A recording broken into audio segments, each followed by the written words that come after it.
Тазабек мырза, саламатсызбы? Саламатсыз. Сиздер ушул алимент боюнча мыйзам долбоорун сунуштап, азыр талкууда да, алчы комитеттер карады. Негизи ушунун канчалык зарылчылыгы бар бүгүнкү күндө? Абдан туура маселени суроону берип атасыз. Себеби бүгүнкү күнү биздин алимент маселеси абдан курч боюнча турат. Бүгүнкү күнү ошол эле биздин ата энелер тарабынан, атасы тарабынан же болбосо балдарын таштап кетүү, балдардын алиментти өз убагында төлөбөө, бул эми акыркы күндөрү абдан мындай статистикага таянсак абдан көбөйдү да. Бүгүнкү күнү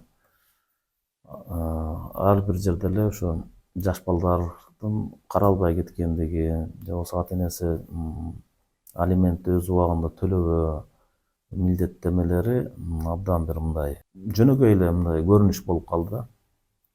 Мунун баардыгы теңчи бизде ушул ажырашуулар көптүгүнөн келип чыгып атат да. Бунун баардыгы. Анан кийин мындай да, ошол алимент маселесинде бул ошо акча өндүрүү. Эми бул өзү балдардын акысы да, негизичи. Анан ушул мамлекеттик деңгээлде көтөрүлдү ушундай алимент маселеси буга чейин сиздерге чейин дагы жогорку кеңеште ушул тиги мыйзам долбоор ушундайчы сунушталып келген да. Бүгүнкү күндөгү ошол статистика кандай негизи? Сиздерде ушул мыйзам долбоорду мындай тактап кетсеңиз, эгерде алимент төлөбөсө, же төлөсүн десе канча, ошонун размери канча болуш керек, анан төлөбөсө кандай болот? Ал мындай чек арадан чыга албайт, тиги бу дегендер. Бүгүнкү күнү ошолордун баардыгы каралып кеткен. 500 1000 эсепке чейин көрсөткүчтөгү айып пул салынат өз убагында төлөбөгөндөргө. Ал примерно канча? Эми буну сот чечимин чыгарат да. Андан сырткары коомдук иштерге тартылат, болбосо 9 айга чейин эркиндигинен ажыратылат деп так жазылып турат. Ошол эле учурда өзүңүз баса белгилеп айтып кеткендей, сыртка чыга албайт. Мына ушул маселелердин баары каралган. Бирок бул мыйзамдын бүгүнкү күнү биз 178 берене менен 179 беренени экөөнү алып чыкканбыз, эки мыйзамды. Бирөөсү ошо балдардын алимент төлөбөө, экинчиси ата энесин карабай таштап кеткендерге дагы алиментти төлөтүү маселеси дагы куду ушундай. Ушул эле таризде 500 1000 эсепке чейин көрсөткүч, коомдук иштерге 60 сааттан 100 саатка чейин коомдук иштерге тартуу, болбосо 9 айга чейин эркиндигинен ажыратуу маселеси баардыгы ушул жерде каралып кеткен. Ошол эле учурда өзүңүздөр билесиздер, бул мыйзам долбоорун мен дагы айтканмын. Өкмөт тараптан бизге бере турган заключениясын бир аз кечиктирип, 178 беренени өкмөт тараптан сунуш берип, өздөрү алып кирип каралып уже 3-окуудан кабыл алынды. Ошондо биз Ал жерде эмне бар? Ошо 178 беренени биздин мыйзамды өкмөт өздөрү тарабынан, Өкмөт тараптан да сунушталып атат, алып келди.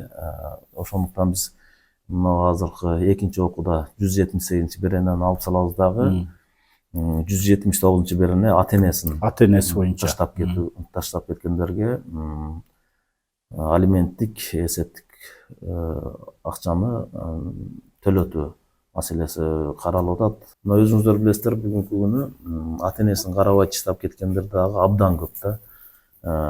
Мына ушуларды мамлекеттик жумушта дагы иштегендерден дагы болот.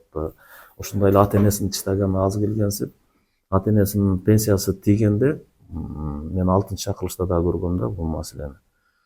Ата энесинин пенсиясын алып, өзүнө бир аз тыйын калтырып алып кеткен адамдар дагы жок эмес да. Ошондуктан биз азыр бүгүнкү күнү бир гана андай эмес, керек болсо, эгерде ата энеси карлар үйүнө түшкөн болсо, карлар үйүнүн директору ата энесинин уруксаты жок эле бул тиешелүү органдарга өзүнүн арызы менен кайрылып алат, сотко берип алат. Мына ушул жерде баардыгы такталып, бүгүнкү күнү канча баласы бар. Кантип кайрылат, эмне деп кайрылат? Пенсиясын алып атат, же болбосо ушундай киши келди деппи бизге? Бизде мисалы ушундай жаран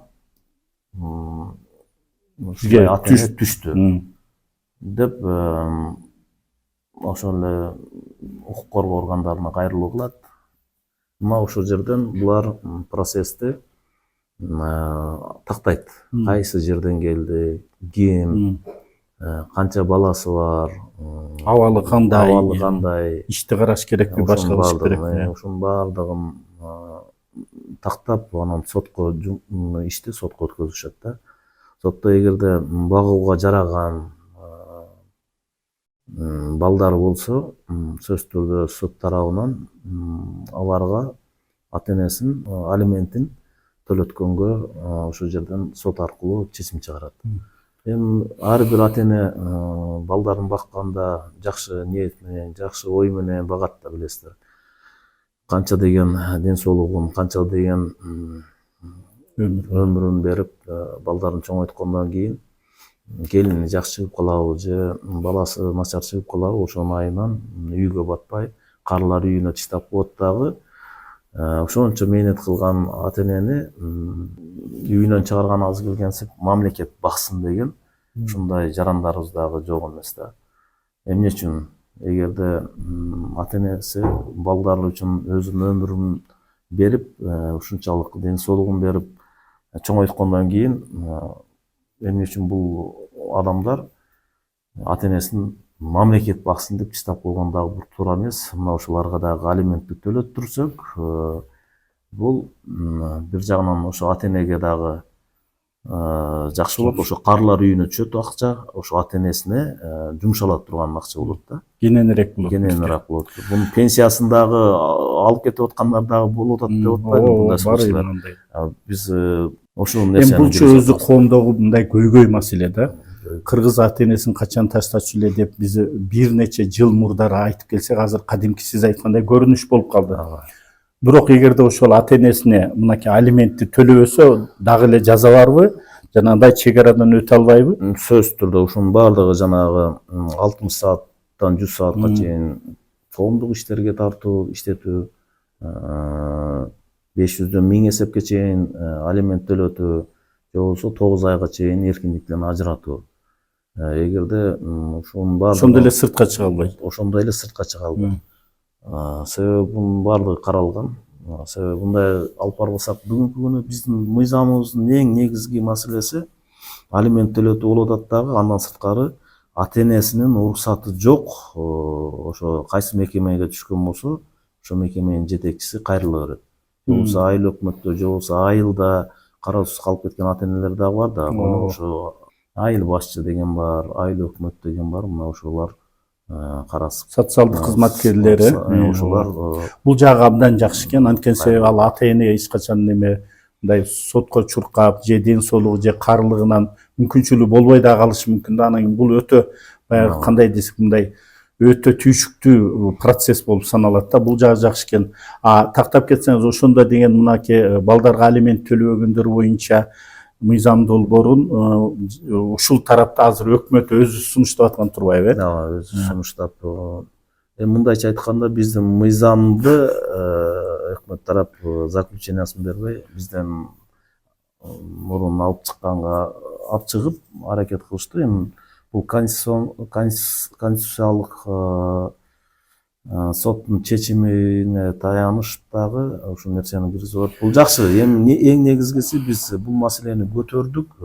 Жок, кандай болбосун, ушул маселени сиздердин деле ушул максатыңыздар ушул болчу. Сиздерден чыккан, бирок өкмөт алып келди. Негизгиси өтүп кетсе, ошол жакшы да, чынбы? Иштеп бүгүнкү күнү баягы кароосуз калган, же болбосо өз убагында алиментин төлөбөгөн биздин ар бир балдарыбызга алимент төлөтүп койсо, ошолордун укугун коргоп койсо, эң негизгиси мыйзам ушу.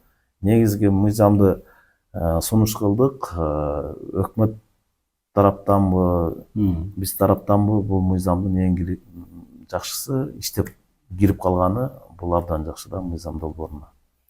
Тазабек мырза, бизге убакыт бөлгөнүңүз үчүн терең ыраазычылык билдиребиз. Албетте сиздер көтөрүп аткан маселе бул элибиздеги эң бир көйгөй маселе. Анан мына ушул ишиңизде жана башка иштериңиздерге биз ийгиликтерди каалайбыз. Үй бүлөңүзгө бакубатчылык тилейбиз. Рахмат сиздерге да, чоң рахмат. Иштериңизге ийгилик болсун. Ар дайым элдин кызматында жүрө бериңиздер. Рахмат.